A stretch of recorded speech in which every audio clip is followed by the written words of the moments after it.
Well, as a wise man once said, my, how the turntables.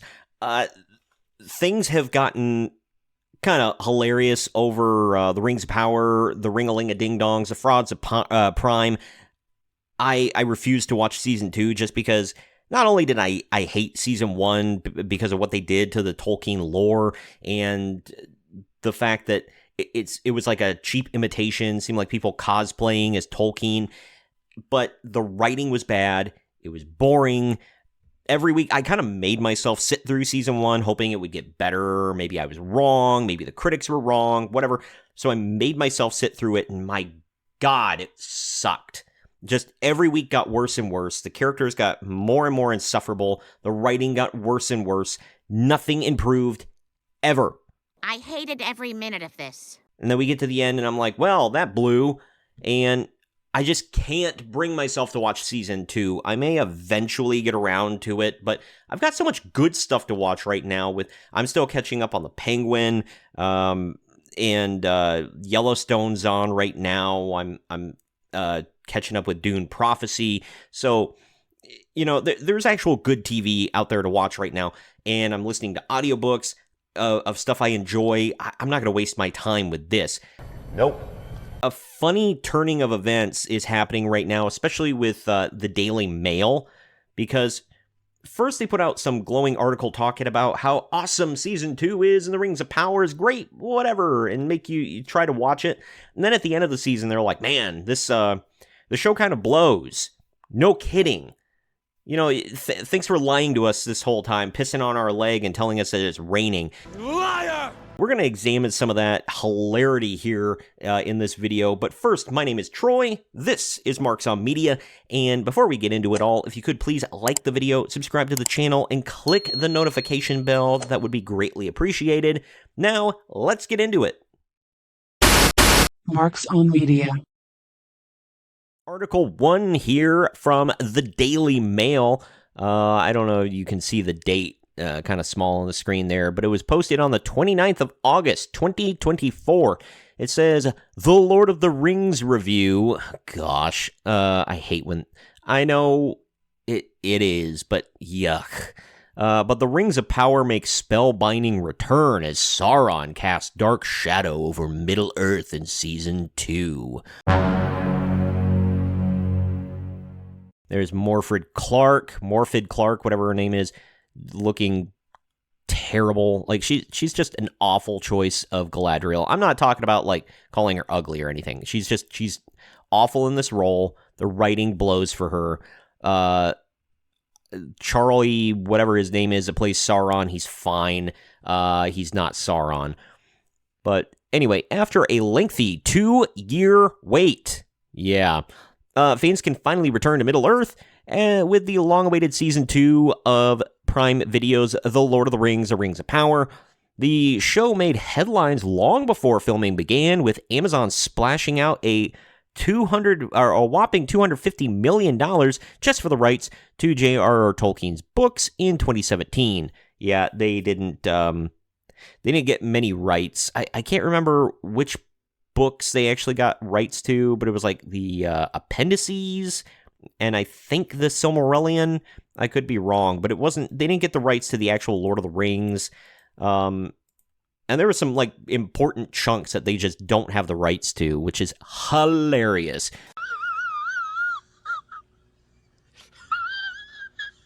But the sprawling series is said to cost upwards of $150 million per season, with the streaming service believed to be committing $1 billion to the show in total. Yeah, with that kind of money, I could actually turn a profit for them. Not with this, but this could not turn a profit. This does not look like they spent that much money on it, honestly. The first season was a huge hit. Was it? Attracting over 100 million viewers worldwide, with over 32 billion viewed minutes. Sure, Jan. Yeah, that's up for debate.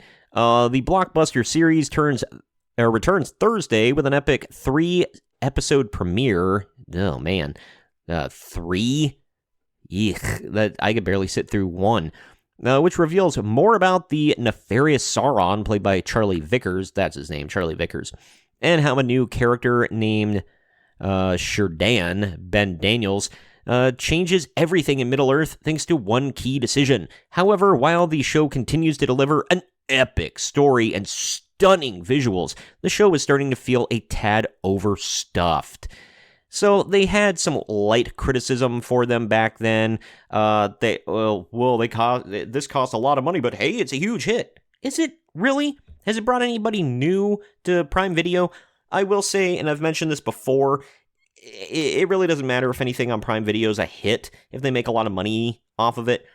It's kind of a vanity project for Jeff Bezos there, considering Amazon and Prime, just signing up for Prime, makes him just oodles of cash, and he's like the second wealthiest man in America, whatever. Here comes the money. One of the wealthiest men on the planet.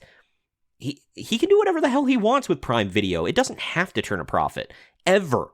And most of the time it doesn't. I don't think it does, especially with this giant turd of a show. But, yeah, they have, like I said, they have some very light criticism in that article, but they're acting like, oh, it's a huge hit. People love it. People are signing up for Prime with it. The actors are great, and the beautiful set design and effects and whatever. Like, what the hell are you looking at? I don't know. The first time they showed the trailer for season 1 during the Super Bowl that year, my God, I'm like, this cost $250 billion or whatever the F? Where? Disney Marvel has the same extent of special effects, and theirs suck. The Marvel special effects for a long time have sucked, but whatever. Apparently, they're pumping all that into this. I don't know frickin' where, but let's get into the second article here really quickly. Also from the Daily Mail, this one posted the 25th of November, 2024. The $808 million series, by the way, I way overinflated that. That's my bad. But anyway, the $808 million series, that's the biggest flop in TV history, and there's still 3 seasons to go. Uh-oh, poop! Well. What changed? Did Jeffy Bezos there not pay up that week? The check not clear?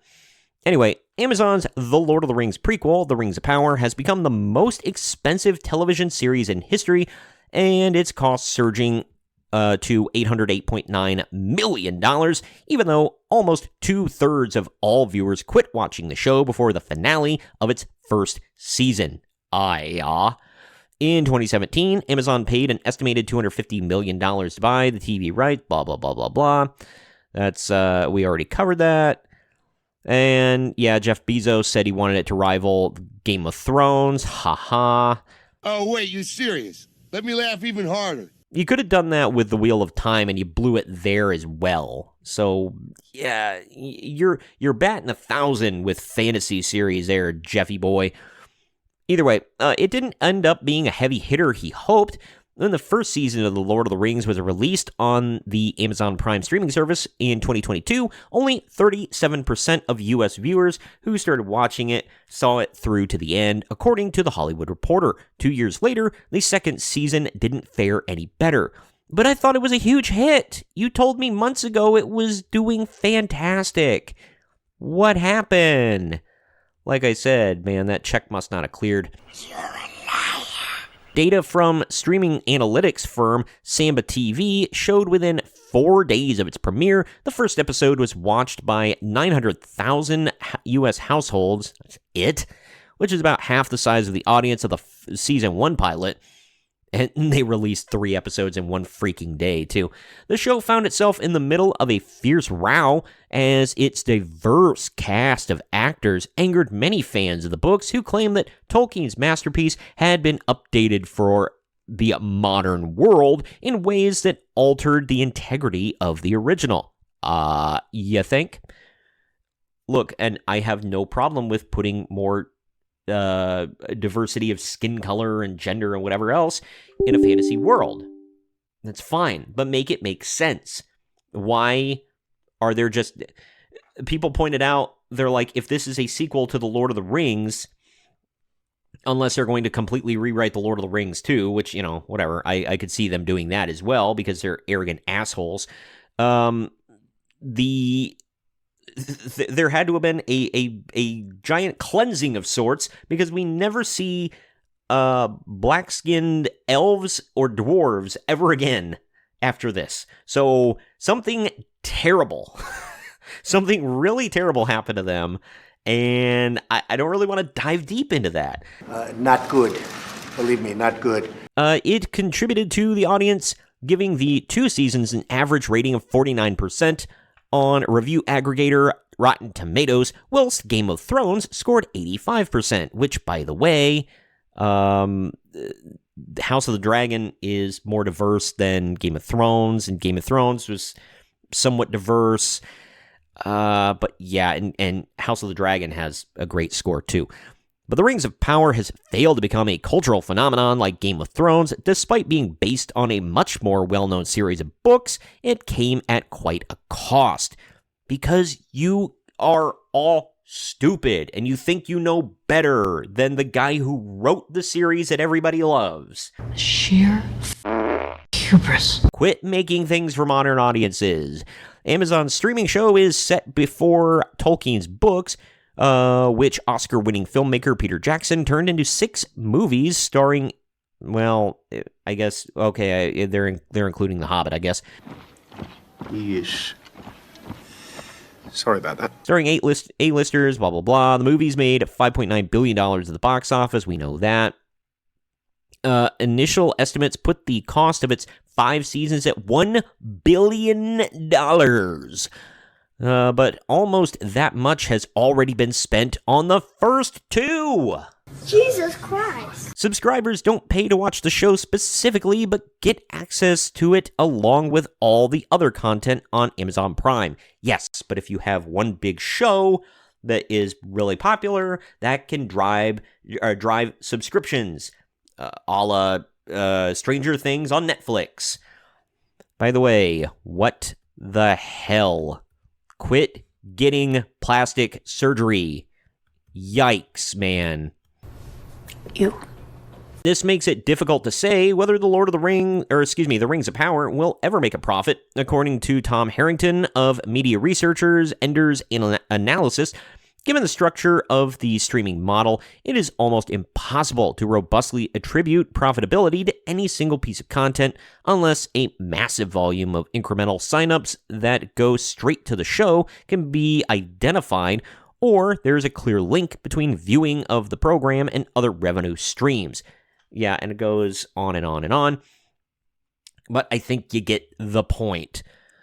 The Rings of Power is... I think I was right, by the way. It was supposed to be like $2.5 billion or something across the entire series, and they've already spent $1 billion in the first 2 seasons, excuse me. It's absolutely mind-blowing, and nobody's sticking around. They have a fraction of the audience that season 1 had, and they lost 2/3 of the audience by the end, from the beginning of season 1 to the end of season 1. Usually, viewership builds up through the season because not everybody tunes into the pilot, and then word of mouth, and or some people are catching up or whatever. And then by the time you hit the end of the season, you got a ton of people tuning in. You got a ton of people that are like, oh, I want to see how it all ends. 2/3 of your viewing audience in season 1 said, I don't give a damn how it ends. And then in season 2, just nobody showed up. Done. They said, I'm done. You ran me off in season 1. I'm done. So you burned all your goodwill. You're burning money, and you've still got 3 seasons of this garbage show to go. And with 2-year breaks between every season, we're not going to finish this thing until the 2030s. And people are going to give less of a damn then than they do now. If you compare it to the Lord of the Rings movies, more people liked The Return of the King and cared about that, and that won all the awards and the accolades and whatever, than the Fellowship of the Ring, where we started. Fact. Same with the Harry Potter films, and there are 8 of those. They went on forever. So if you want a comparison with those, people still stuck with it, and it built up and up and up and up to from Sorcerer's Stone to the Deathly Hallows Part 2. But not this. People just tuned out. They said, I couldn't give a crap less about your expensive, crappy-looking show that stomps on lore.